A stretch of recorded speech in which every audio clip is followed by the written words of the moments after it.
इसलिए दिल्ली में आयोजित हो रहे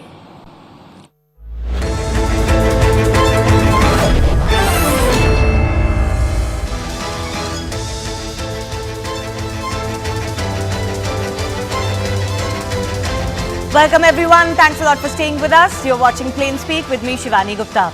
Mahua Moitra has been expelled today from Parliament as an MP. This was always a matter of when and not if, ever since the charges against her came to light. She had accepted to sharing her parliamentary login and password with friend Hiranandani, whose offices in multiple locations were proven to have logged in, some even on the same day. While Mahua claimed they only typed in the questions she gave them, the damage was already done. Add to that the charges by erstwhile confidants that she took gifts and money in return for the credentials. There was hardly any way she could have been excused even by the Parliamentary Ethics Panel. Regardless, her expulsion has been severely protested by the opposition parties who claim she has been victimized due to political battle lines. Does that argument carry weight, or did Mahua deserve the expulsion? We'll take that question to our guest joining us in just a bit. First up, there was a heated debate in the Parliament today before Mahua Moitra was finally expelled by a House vote. Let me take you through some of the highlights of the showdown that ensued once the Parliamentary Ethics Panel report was tabled. So a short discussion on the Ethics Panel report began around 2 p.m. today, and responding to the opposition MPs, the Lok Sabha Speaker said that there can be no compromise on conduct of House. Rules of the House are above all. Congress MP Manish Tiwari urged the Speaker to allow time for the opposition members to go through the report and said that heavens wouldn't fall if they were given a couple of days or so. Now, opposition MPs, including Congress MP Adhir Ranjan Chaudhary, sought the opportunity for Mahua Moitra to be able to speak today and to put across her side. But BJP MP Prahlad Joshi cited earlier precedent in 2005 when the Speaker Somnath Chatterjee did not allow MPs who were charged with a similar offence to put their side of defence on the floor of the House on the day when the report was tabled and the vote was to be done. Now, BJP MP Hina Gavit continued to lead the party's charge and defending the ethics panel report. She cited that the report clearly says how on one particular day, Mahua Moitra's Lok Sabha account was logged in from 4 different places all around the world. Meanwhile, TMC MP Kalyan Banerjee claimed that it was not a fair trial against Mahua Moitra by the Ethics Committee, as the said businessman in question, Darshan Hiranandani, was never even summoned for cross-examination. The discussion was allowed for about 30 minutes, and finally at about 3:10 p.m, the House adopted the motion for Mahua Moitra's expulsion and the MP was expelled from Lok Sabha. 5 minutes later, the opposition staged a walkout as Mahua Moitra was expelled. Now, CNN News 18 accessed that 500-page ethics panel report earlier in the day, which was adopted by the House and sealed Mahua's fate. Let's take a look at the salient features of this report. Many recommendations have already come out in the public domain earlier as well. So this is what the ethics panel report cited. It said that Mahua Moitra took cash and gifts from businessman Darshan Hiranandani to ask questions in the House. The ethics panel report highlighted that Moitra's action of sharing her Lok Sabha login credentials with an unauthorized person was a contempt of House. Ethics panel in its report said Mahua Moitra's conduct was objectionable, unethical, heinous and criminal in nature. They've also sought an intense legal and institutional inquiry by the Government of India in a time-bound manner. Remember, ethics panel has also recommended a probe by a suitable agency, and CBI possibly is already looking into it, into the money trail between expelled TMC MP Mahua Moitra and businessman Darshan Hiranandani, so that the quid pro quo, which Mahua Moitra continues to claim hasn't been established in this case, can be established. Now, there are no legal options in front of Mahua since this decision of Parliament cannot be challenged. What remains are some questions. First of all, will Mahua Moitra face a criminal inquiry over the allegations or not? Will quid pro quo be established by a further probe, as has been asked for by the parliamentary probe? Is there a breach of conduct? If there is one, then why label it discriminatory is also a question. Can the opposition continue to cry foul? And if there is proof of cash being exchanged, and the opposition's charge that there is frankly no case against Mahua Moitra, is that a fair case to be made? And will backing Mahua help or backfire for the India bloc, as they have shown today in 2024? Will it be something that can go against them? That and other big questions coming up in our debate. First up, The biggest one that they were asking today is simply this: does the vendetta charge stand?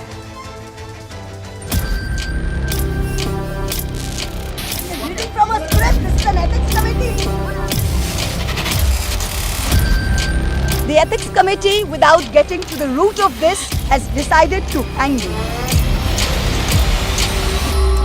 जैसे कि महुआ मोइत्रा को नाम लिए गए, जिक्र किए गए, उनके खिलाफ शिकायतें हैं, तो उनको तो कम से कम बोलने का मौका देना चाहिए नहीं? आप खुद बताइए सर। 2005 में 10 लोगों को निष्कासित किया गया था, उसी दिन रिपोर्ट दिया गया था, और उस टाइम भी 10 लोगों को इधर अपने बात रखने का मौका नहीं दिया गया था। ये रिकॉर्ड पे है। Fair trial only would be there when an affected person is being heard. If an affected person is not heard, there cannot be any fair trial.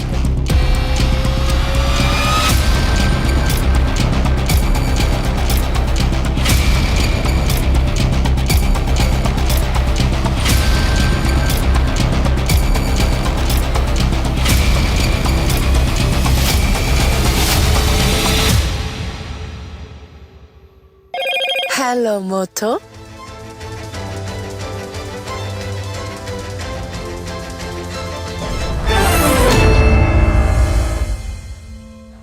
Let's go across first up to Karti Chidambaram, Congress MP joining us. He was seen standing in solidarity with Mahua Moitra today as Mahua Moitra made the exit from the parliament and of course gave out a statement as well.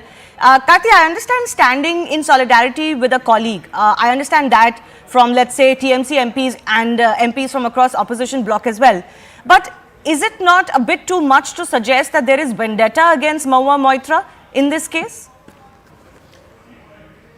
Have you read the report? Yes, portions of it, yes. No. Which portions have you not read?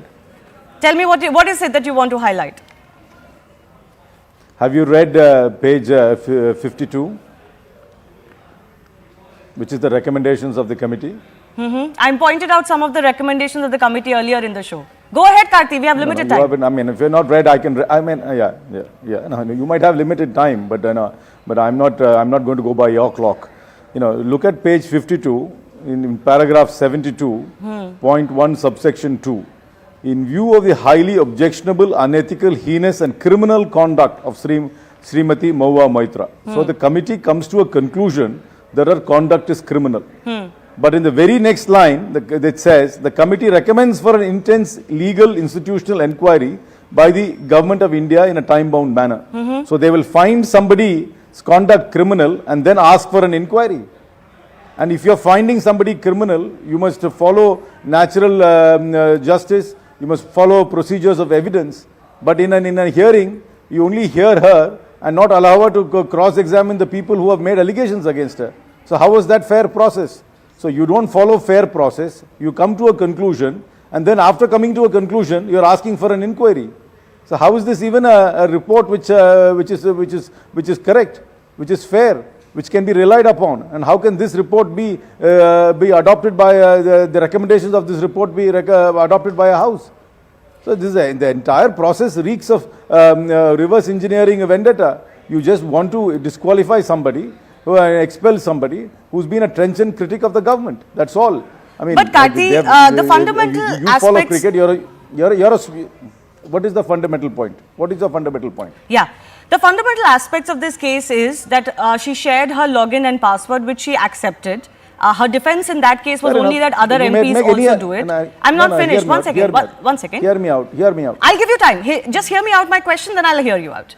The fundamental aspect is this, that she shared her login and password. Her defense in this regard has been twofold. One, that there are quote-unquote no rules as to what you should do with your password and login, and that other MPs also share their password and login, although there is no other example cited of anybody sharing it with a third party who could also be a conflict, that can also be called to be a conflict of interest. They may share it with their secretariat, with their office, with their secretaries, etc. But this was an absolutely unattached, unconnected individual and entity with whom the login and password was shared. It has been, of course, proven in this report via data that the login was accessed through 4 different locations at different times, sometimes even during the day.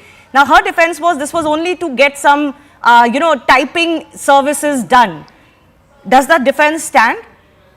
See, I'm not a lawyer. I'm not here to defend her on those aspects. All I'm saying is the committee comes to a conclusion about unethical, heinous, criminal. Look at the language they come up, the conclusions they come up to. If they come up to these conclusions, why are they asking for an inquiry? If they came to these conclusions, why did they not allow cross-examination? That's all. You should have allowed cross-examination. Cross-examination of whom exactly? This is a parliamentary ethics panel. The people who...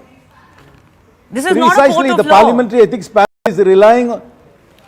But you are coming to legal conclusions. Then if you're not a court of law, you can't come to a conclusion. Only a court of law can come to a But this isn't a court of, this isn't a legal conclusion that is binding in any court of law. Karti, you are a parliamentarian. I shouldn't have to say this to you. But the ethics committee of the parliament precisely, may not be a court of law, but they have their own rules. Please don't be a spokesperson. I knew you were going to say that. But I knew you were going to say that. But attacking me is not going to be a defense for Mahua Moitra. My question is simply this. That's very good. No, my question is simply, Karti, my question is simply this: the Parliamentary Ethics Committee's, jurisdiction and its handling of a matter, and even its verdict in a matter, they are not to be confounded with what a court of law does. You know this better than anybody else. But then how do you come to a conclusion that it's criminal behavior? You can't come to a conclusion it's criminal behavior without giving without following due process. You can't. And you can't come to all those conclusions without giving process. You can't come to those conclusions without due process and due procedure. But what is the due process that was not followed? Unless you follow cross-examination of the people making the allegations. Is that done for a ethics committee of the parliament? Of course, you should have, right of defense should be allowed to cross-examination. You only rely on an affidavit, unless the affidavit is not even worth the paper it's written on, if it's not stated in front of the committee and allowed to be cross-examined. Without cross-examination, how do you rely on it? Okay, so can I come back to the question I asked you? Why couldn't cross... Yeah, can I come back to the question I asked you? The fundamental question that I asked you was this. As far as the ethics panel is concerned, they were going to decide on the ethical aspects of this complaint. You may have a problem with some of the words they've used in this report. I take your point. And they've recommended a probe by I have serious problems with the words they use. Absolutely. I take your point. And they've recommended a probe which will be done by a CBI, agency, for example. You can't. No, listen to me. You can't brush away these words. These are not words which are said lightly. Unethical, heinous, criminal conduct. I mean, you're coming to a conclusion. Okay, These I take your point. These are not light words to be taken. How do you come to that conclusion? Okay, I take your point. I want to just quickly taken my point. I just want to quickly move forward to the basic question that I asked you, and that is the basic question as far as this case is concerned, and everything else is relative or just comes out of that. Sharing of your parliamentary login with a businessman entity who has nothing to do with parliamentary procedures in India, was that right or wrong? Why is it so difficult for the opposition to also say this was wrong? It is possibly wrong. It is possibly wrong. But expulsion is a disproportionate. Please hear me out. It's a disproportionate and unreasonable punishment. Expulsion is an unreasonable and disproportionate punishment for sharing your login passwords. Your censure could have been done, or a suspension for the week could have been done. Warning could have been done. I mean, why do you expel? Why do you extinguish their membership? Why do you deny the population of our constituency from having a member of parliament? Okay, that's not a question I can answer. Deprive the people of our constituency. No, that's not a question I can answer, but that's a value judgment on your side. You seem to be very enthusiastic in batting for them, though. No, I'm sorry, Karthik, let's not go down that road. You're better than this. Putting insinuation on my part is not going to help your defense. It's not going to help Mahua Moitra's defense. But I'm not insinuating anything, but the point is your line of questioning is completely prejudicial. No, it's not. It's absolutely not. We've got a case of a parliamentarian sharing their login and password with a businessman entity who had no business having these login and password. You may think it's possibly wrong. Other people are also entitled to their view on this.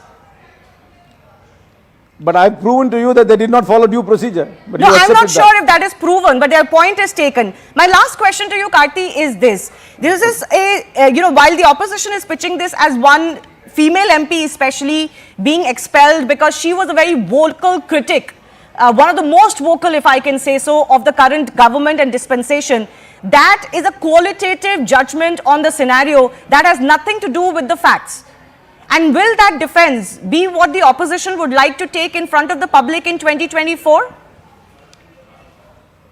You take it from me, in 2024, for the 18th Lok Sabha, Mahua Moitra will come back with a bigger majority from her constituency. You take it from me on that. That doesn't answer my question. That will be the befitting reply. Of course, it does answer, and this is definitely we will go to the people to say how they are disenfranchising their elected members, especially all those who raise questions against the government, and they want to do institutional collapse. And okay, so as I take it, this is going to be very much one of the things that binds the opposition parties, the India bloc together, the defense of Mahua Moitra, or the or a campaign against her expulsion. That's not going to be the centrality of her election of the India alliance. But the fact that an MP has been expelled because she's been a very vocal critic of the government is a point which we will take to the people. And I am absolutely certain that her constituency is going to return her back to Parliament with a bigger majority. Okay. Congress MP Karti Chidambaram, thanks a lot for speaking to CNN News. But I would seriously recommend reading page 52 all over again. Karti, let me assure you, before you joined us, I don't know if you could hear me, I read out exactly those findings and recommendations of the panel, so you can be rest assured we did our homework and we pointed it out. If you look at point 1 subsection 2, line 1 contradicts line 2. They are in conflict with each other. Okay. All right. Karti Chidambaram, thanks a lot for making out those points and for joining us. Let's also open this up to our other guests joining us.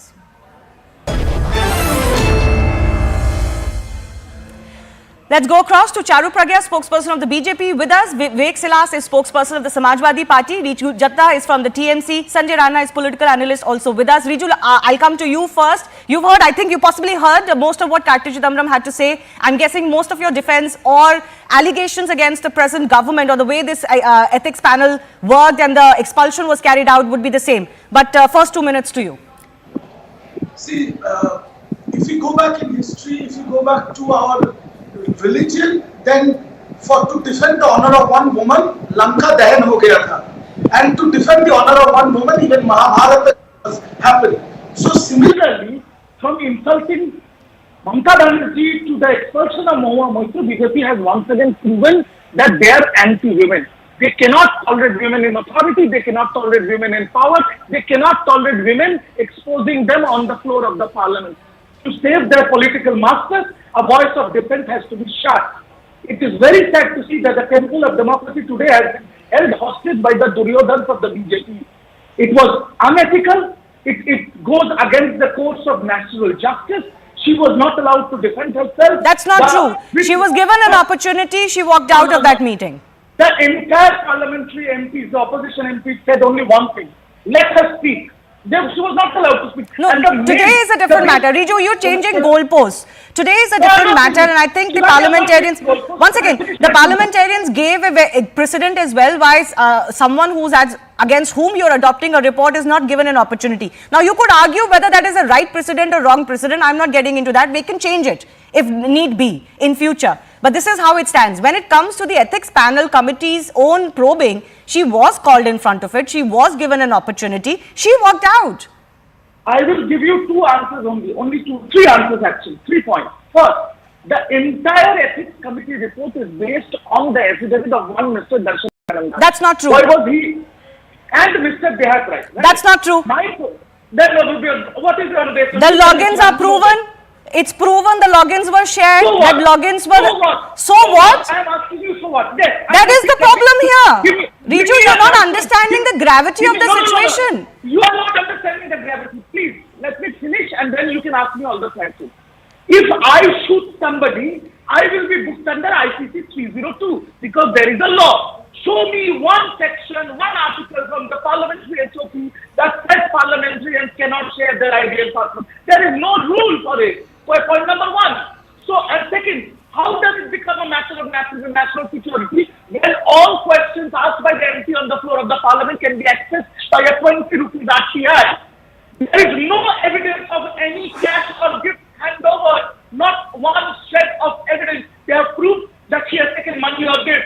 Third point, it is all based on Darshan Hiranandani's affidavit. Why was Darshan Hiranandani not asked to come and say that yes, this affidavit was done by me? So all in all, the people of this country have seen what BJP has done, and in due course of time, I am telling you, in 6 months' time, Trinamool Congress stands with Mahua Moitra. She will get elected with a bigger margin. She will go back to the same parliament and she will take BJP to the cleaners because we stand with Mahua Moitra. Okay. So let me take your points that you made. I'll go across to Vivek if he also agrees with what the TMC stand or the opposition stand has been, that it is no big deal if Mahua Moitra shared her password on login with a businessman entity whose office is logged in from 4 different locations, sometimes even on the same day, and were quote unquote, putting in the questions on her behalf, because that's a flimsy ground. Yes, first of all, good evening to all of you and the viewers. I think it's just a conspiracy by the Bharatiya Janata Party against the opposition. It's nothing more than that. I think it is a dictatorial decision what has been taken today. She was not even allowed to speak inside the parliament. If we see the Indian law, even the criminals are given chance to put their verdicts. Did Mr. Hiranandani say that he has given the money? No, he did not. At 12 o'clock, the report came, and by 3 o'clock, she was expelled from the parliament. Article 14 says the right of self-defense. That is what the article and the law of India says. And she had the right of cross-examination if Mr. Hiranandani has given her money. Of course, let us assume if he has given her money, why he is not arrested? Where is he? Sitting merely in Dubai. In 2005, the Bharatiya Janata Party says that people were expelled from the parliament. Yes, they were expelled, but they were caught on live camera. They were caught on live camera. And I would like to ask the BJP spokesperson, Charu Pragya ji, a BJP MLA was caught with 8 crore cash in Karnataka. What has happened to him? Narendra Tomar's son, we saw the video, it was about 10,000 crore. Has any inquiry been set on that? Okay, I'll not get into that. Let's stick to the subject we're discussing today. I think it's important to understand also, and I know this is being obfuscated for various reasons today, but what you understand how things happen in a court of law is not how it happens in parliament. In fact, this decision is not even challengeable in any court of law. In fact, MPs, parliamentarians, even MLAs, what they say on the floor of the house cannot attract a criminal case. This is the privileges that the house enjoys. And it goes on various lines. This will not stand in any court. This will not stand in any court. That will come to that when it goes to a court. You're not understanding the point I am making. This is an ethics committee of the parliament taking a decision. It has its own rules that it goes by. It has its own procedures it has to see to. Actually, the ethics panel has the broad responsibility and also the rights to take a decision if they feel any parliamentarian has brought the honor of the house down. It's as simple as that. Sharing your login and password is the only thing that matters here, and whether there is a defense for that or not. But I do take the point about the quid pro quo. Charu Pragya, the report says there is criminal conduct involved, but on criminal aspects an investigation has to be done. So how did the Parliamentary Ethics Panel come to the conclusion that there is criminality involved when they cannot prove it? They should have left it to the agencies.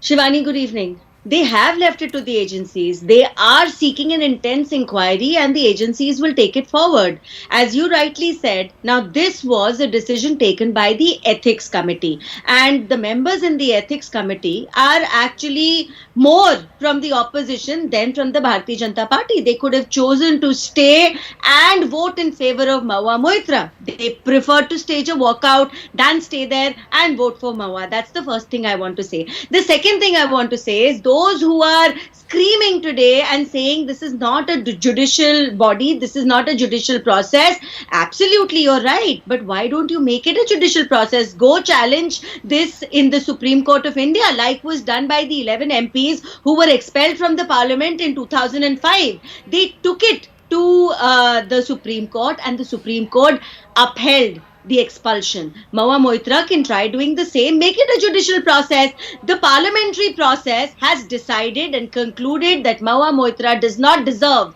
to be a parliamentarian after ensuring the first page of the email policy of the Government of India. On the first page clearly says that it is absolutely prohibited to share your login ID and credentials and password with anybody else, let alone someone who's not even an Indian citizen. So, you didn't answer my question. Have breached Yeah. Charu, I think the fundamental question that people are asking is that how did you decide that there was quid pro quo, which would have been even more problematic than sharing your login and password, when clearly this ethics panel could not establish that?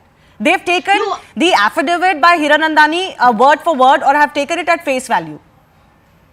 No, they are, first of all, let's remember that the ethics panel is deciding on the issue of the ethical behavior of Mahua Moitra, right? So it's important that you give importance to somebody sharing the login ID and password. No, I said that myself. That is not something that can be brushed under the carpet. Sharing your login and password with somebody who's not your staff, who's logging in from multiple locations is a problem. No, I accepted that. But please come to the quid pro quo. Mahua herself has admitted to accepting gifts and to sharing the login ID and password. She herself has brazenly accepted it. In fact, you know, when I saw her behavior on camera today, the way she was laughing in a celebratory mood entering the parliament today, calling herself Ma Durga. I mean, look at the arrogance of it all.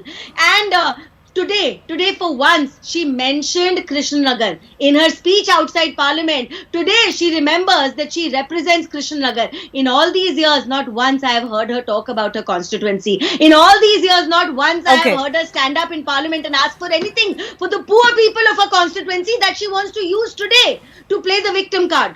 Sanjay Rana, let me ask you, is Mahua Moitra the victim here of charges that seemed more sensational than they are, but the fundamental charge of quid pro quo was not established, or did she dig her own grave, and I use that word very carefully, by one, accepting she shared the login and password with the friend Hiranandani, and also in a public statement accepting that yes, as a friend, Hiranandani has given her a couple of gifts in the past. Did that seal her fate?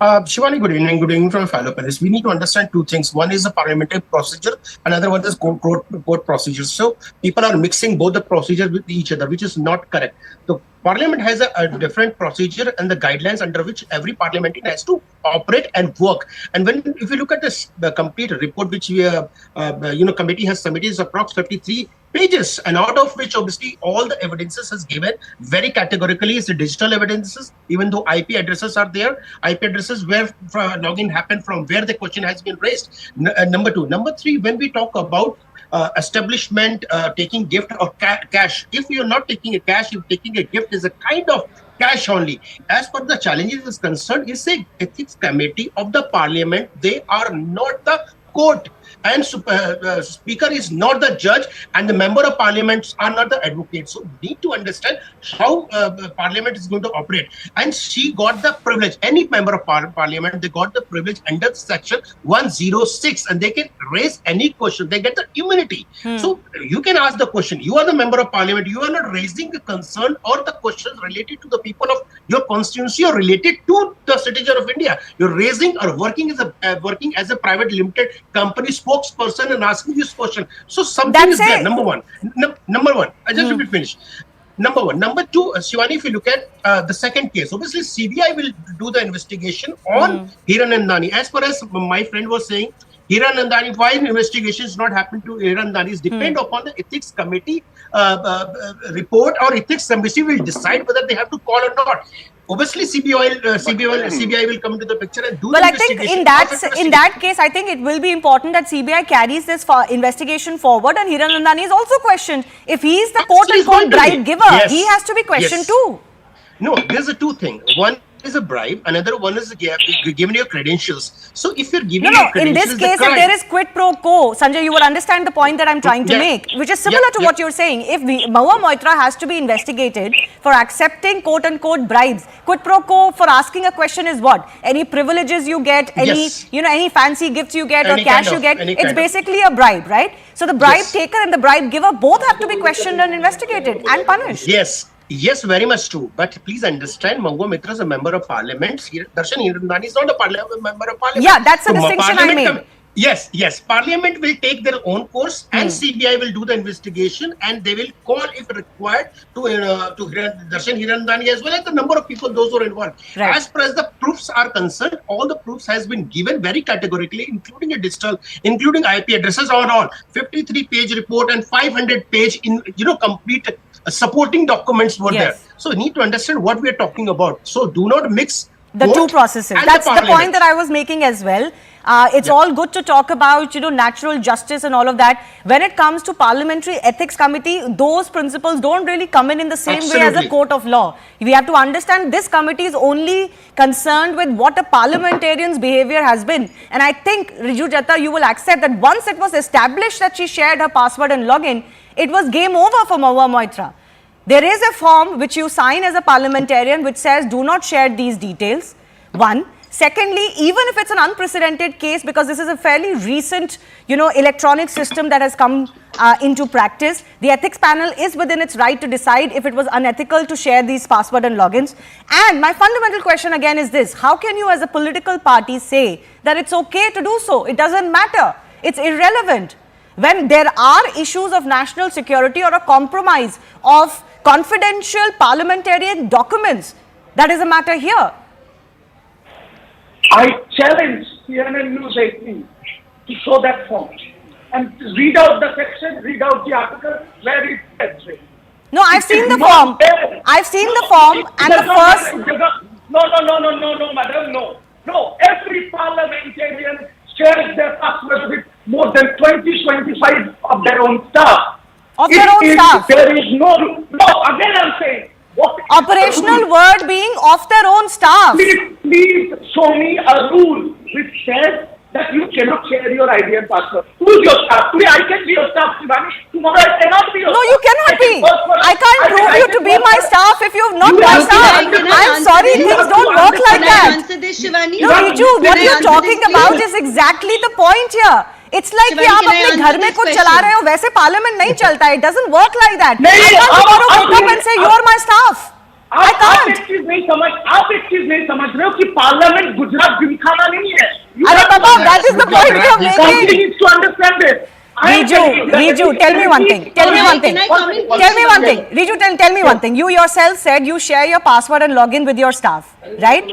I take it. Yes, parliamentarians do so. There is a reason they do so. What is the defense of Mahua Moitra to share it with a businessman entity who's a third party unrelated to her staff?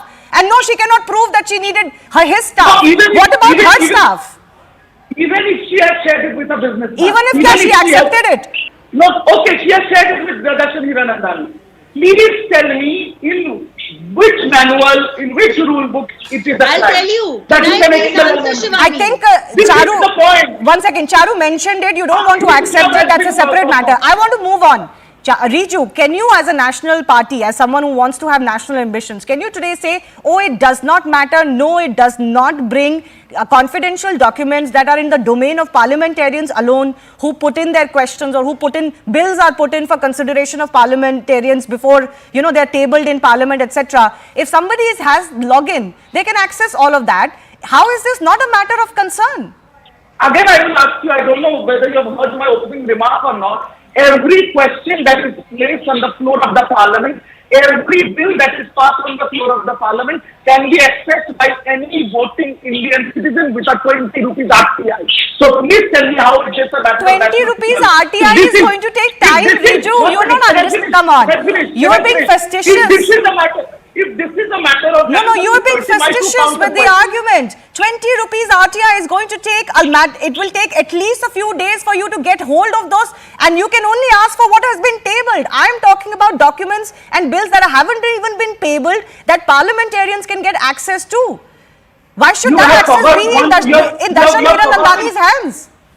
You have forgotten one very key aspect here, Shivani, and I'm sorry to tackle with you like this, that Mahua Moitra said in the ethics panel that yes, he filed the questions on my behalf, but the OTP came to my authorized number. So I submitted the question. Yes, and it is. She has said this in a press conference. Yes, she has. But what is the defense for her not using her own staff and using Darshan Hiranandani's staff who's logging in? One second. Who's logging in from 4 different locations? ऐसी क्या आपको secretarial help चाहिए थी? That your own staff cannot give you. What is the defense? You know what? I cannot argue with somebody who have already made up their mind. But this is black and white. Riju, I'm sorry to say, as far as sharing your login and password is concerned, it is absolutely black and white. It was unethical of any parliamentarian to do so. It is not. It is not because there is no rule for it. It is not. Okay. This is where you are going wrong. No, I'm not going wrong here at all. You can ask any person on the street. They will also have a better sense of judgment in this case. Now, you could say that there was an error of judgment here, but there was no... You could say there was an error of judgment here, but no malified intent. But that's an argument then you have to make. Then, when there is no rule, how can you say it is wrong? There is a form that parliamentarians have filled and signed. Yes, Charu, very quickly, I have limited... Okay, Riju, limited time. Charu Pragya, 30 seconds, and our other guest. I find it worrisome, first of all, that the opposition does not understand the enormity of what has happened. 47 logins were found into Mahua's parliamentary account from Dubai.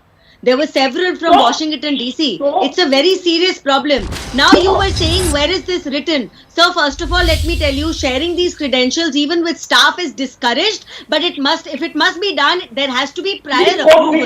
There is an entire policy of Government of India. I would suggest that you bother to read. Yes, it's called the email policy of Government of India. It is passed in 2014. Do some studying before you come back here. Also, Shivani, I want to talk about the larger intention behind what is happening here.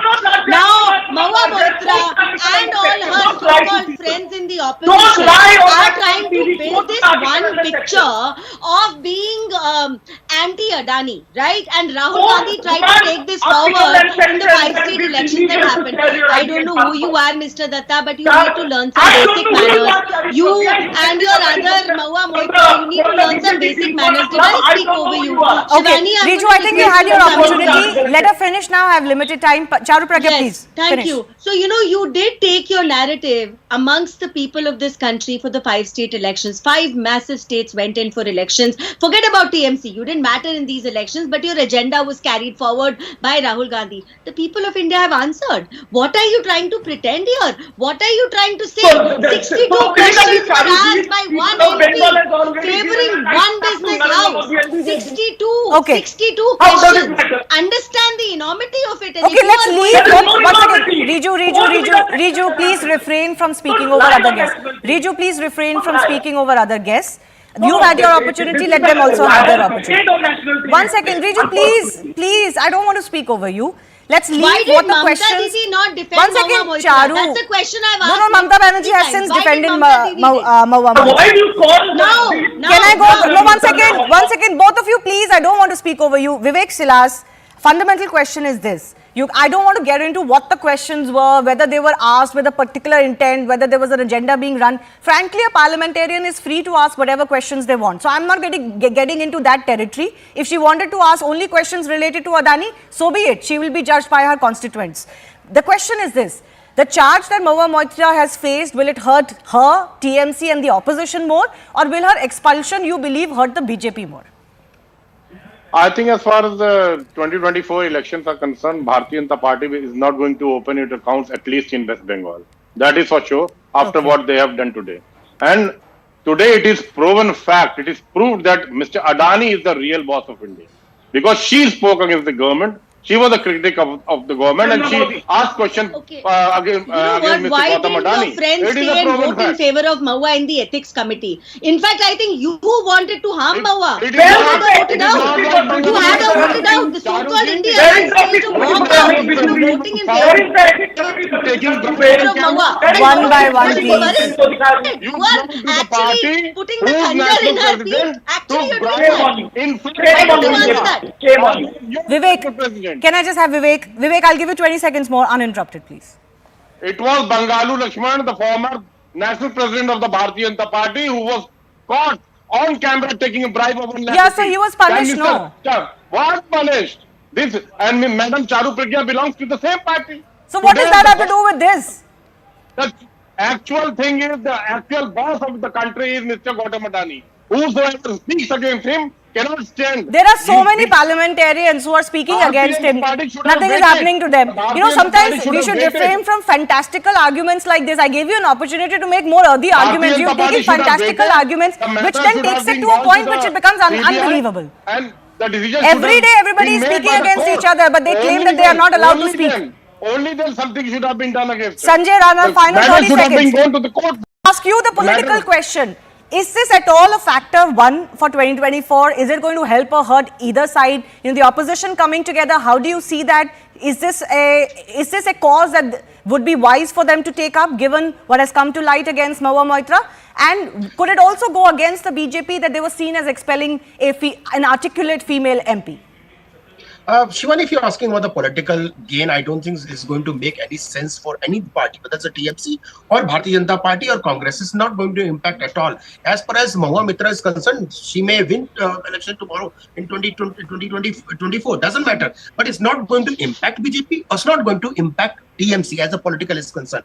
I was hearing one question that staff can use it. Staff cannot use it. Everyone has a staff. We are using our staff for providing information, and we are collecting all the information and facing it. It's a parliamentary job. But please understand, staff cannot write on your behalf as per the legal terms, which is important for all of us to understand. Number one. Number two, you're working, Shivani, Shivani working in CNBC, CNN and Network 18. You have all the privilege, all the access. Tomorrow, if you're leaving organization, you will not have access. Doesn't mean that you have to pass your access card or to your email ID details to somebody else, and on your behalf somebody is writing an email to your CEO. It's not making sense. We need to be very I think at a very elementary level, it is wrong. Yeah. Anybody would accept that. Foolish, wrong, whichever way you want to look at it. As a parliamentarian, no less, to be sharing your password and login, that too to an individual who can misuse that login, who has interest that they could peddle through that login. And of course, there are documents that could fall into their hands. Now, that is an issue that doesn't go away, regardless of what questions you raised, against whom you raised. Yeah. I've run out of time, though. I do thank all of our guests for joining us. Let's see what happens in this, whether legally or criminally, as far as an investigation is concerned. Coming up after a very short break, on the other side, we'll get you more of what's happening as far as the race for Chief Minister's post in the 3 states where BJP won a mandate recently is concerned. When will the Chief Minister suspense end? We'll answer that question in just a bit. Hello, Moto.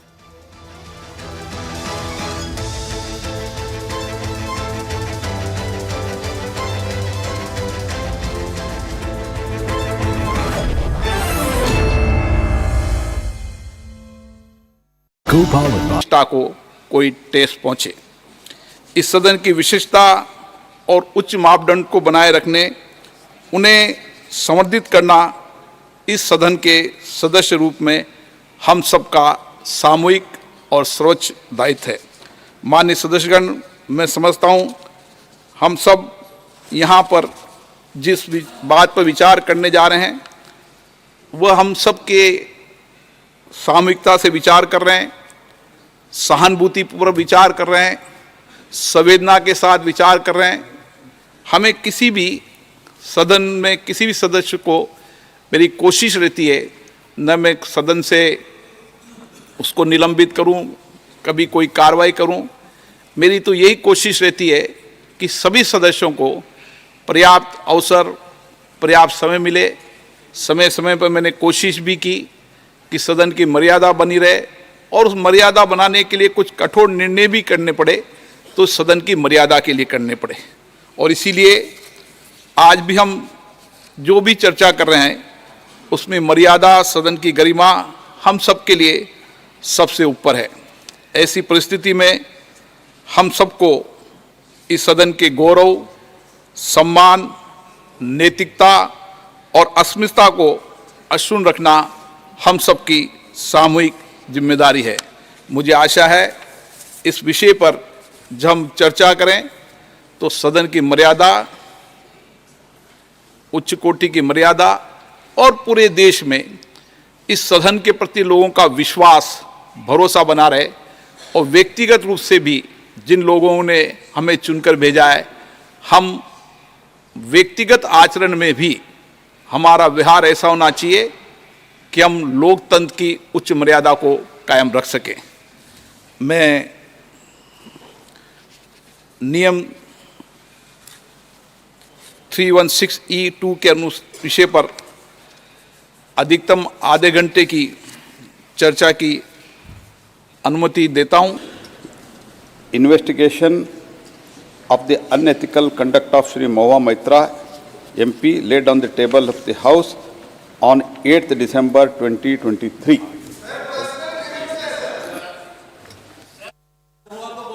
एक minute सबको। Okay. the copy of the motion. We don't have the supplementary list of the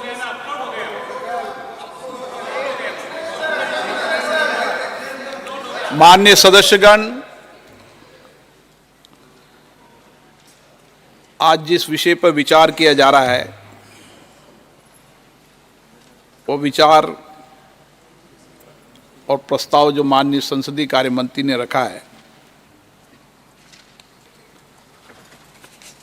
वो हम सबके लिए पीड़ादायक भी है,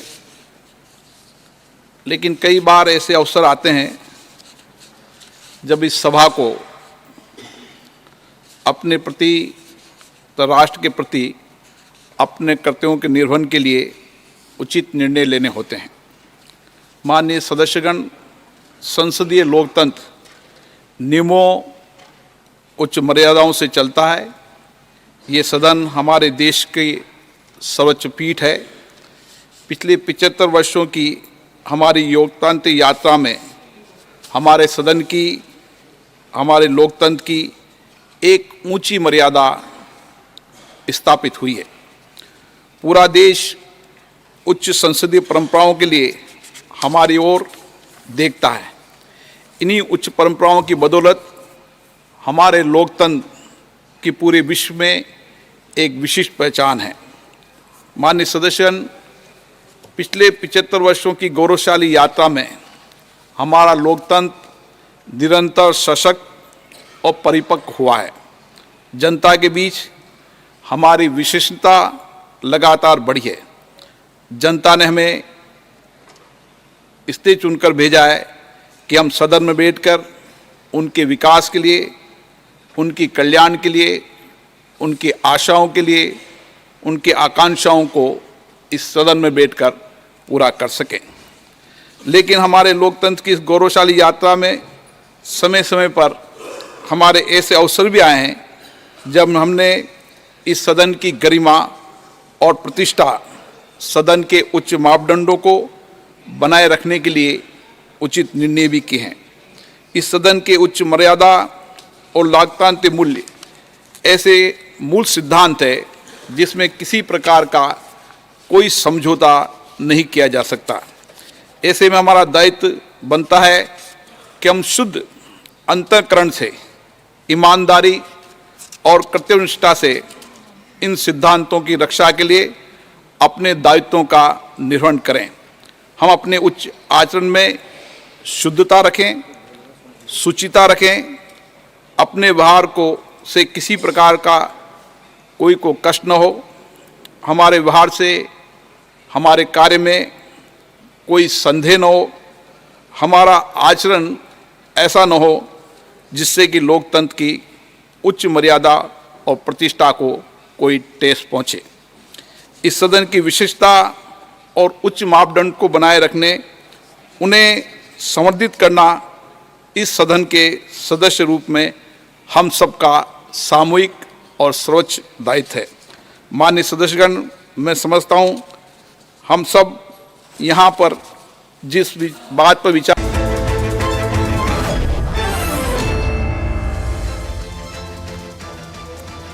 The decision over the new chief ministers of Madhya Pradesh, Rajasthan and Chhattisgarh, states where BJP won a big mandate, may still take a few more days. Now, the Bharatiya Janata Party today named central observers for electing the leaders of its legislature parties in these states, amongst indications that maybe these names may come to light over the weekend, or it could take a little bit longer as well. Let me first take you through the observers that have been decided by the party. And first up, let's take a look at Rajasthan. That will give you an indication of how much importance is being given as far as the state of Rajasthan is concerned and how tricky the decision in Rajasthan especially could be. So none other than Defence Minister Rajnath Singh has been appointed as the observer as far as the state of Rajasthan is concerned. If you can move on with our graphics on our big screen as well. There's Vinod Taware and Saroj Pandey, who have also been appointed as observers in Rajasthan. For Madhya Pradesh, the party has appointed Haryana Chief Minister Manohar Lal Khattar, K. Lakshman and Asha Lakra. And in Chhattisgarh, Union Ministers Arjun Munda, Sarbananda Sonowal and Dushyant Gautam have been appointed as observers. They're likely to travel to their respective states to oversee the meetings of the newly elected MLAs now, where the future chief ministers will be decided. But no decision has been taken on the choices. The party is going to keep in mind the social, regional, governance and organizational interests in picking the new CMs as well. Well, as this race hots up, let's also take a look at who are the big contenders. First up, let's take a look at the state of Rajasthan. Vasundhara Raje, of course, continues to be a big contender as far as this state is concerned. Now, take a look at what really works for her and what really goes against her. So she is, of course, a two-time chief minister, has support of the MLAs. What doesn't work against her is that her working style has been at odds with the leadership, and that has been on display this time around as well. She has good administrative experience, but her show of strength recently, especially by her son that is being alleged, could go against her and could offend the party top brass.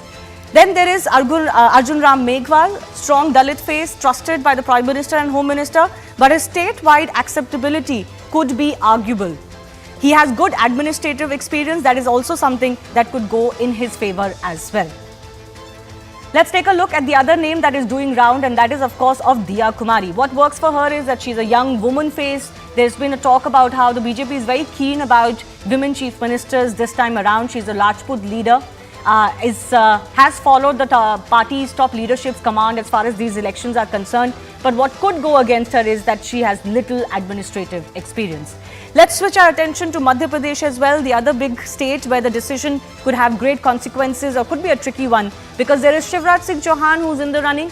He has been the four-time chief minister, has great administrative experience, but could there be a fatigue factor as far as he is concerned? He's been chief minister for 18 plus years.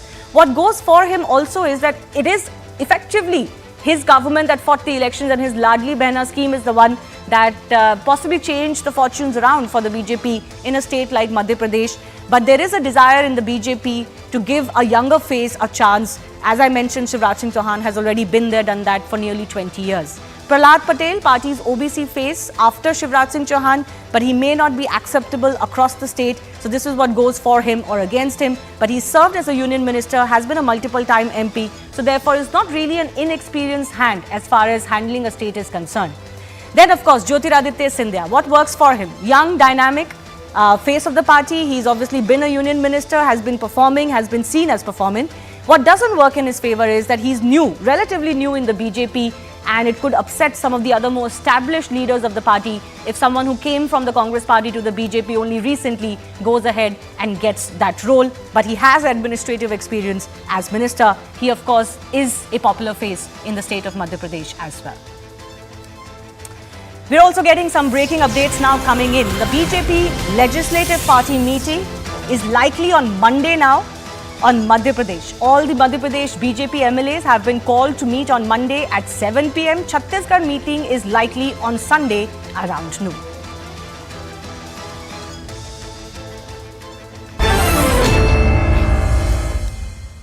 Let's go across to our National Affairs editor, Aman Sharma, who's joining us. Aman, you've been tracking this very closely. We're just getting word that the meeting of the MLAs in Madhya Pradesh could only happen on Monday. So it looks like that decision on the Madhya Pradesh Chief Minister, at least, could not be coming over the weekend.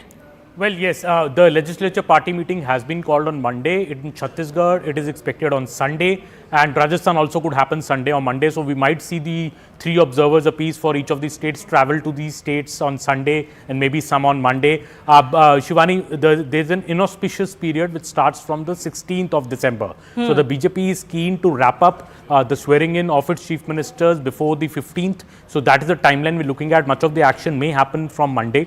But the observers were all here in Delhi today because, many of them are MPs and there was a whip today. And tomorrow we believe Mr. Rajnath Singh is not in Delhi. He's traveling for an event in Mumbai. So he's definitely not going tomorrow to Rajasthan. Interestingly, Mr. Rajnath Singh's appointment for Rajasthan also shows such a senior leader. The defense minister being appointed as an observer for Rajasthan shows that the situation for the BJP perhaps is the most trickier in Rajasthan. and his expertise and his experience and his persuasive skills may be needed in Rajasthan to maybe convince some senior leaders to maybe if the BJP is going in for a generational change, Shivani. So that would be interesting to see what happens in Rajasthan. Of course, in Madhya Pradesh, Mr. Shivraj Singh Chauhan has clearly said he is not in any race. He's been touring Chhindwara and already he's in the mood for the election campaign for 2024.